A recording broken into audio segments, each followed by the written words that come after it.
Belum selesai polemik institusi Polri terkait kasus Verdi Sambo yang menembak Brigadir J. Kini oknum polisi kembali main pistol.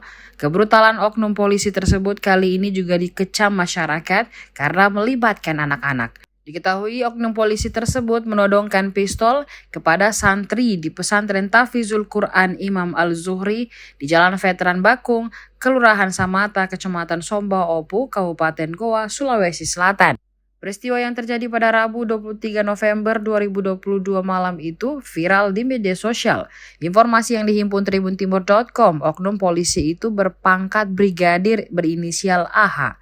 Ia bertugas di Satlantas Polrestabes Makassar. Penasehat hukum santri Pondok Pesantren Tahfidzul Quran Imam Al-Zuhri, Lisa Wira Ilhami mengatakan, atas insiden tersebut oknum polisi tersebut dilaporkan ke Propam Polda Sulsel.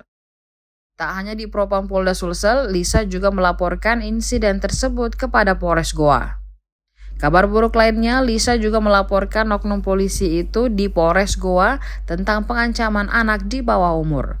Sedangkan pelaporan di Propam Polda Sulsel akan terkait dengan kode etik dan tindak disiplin.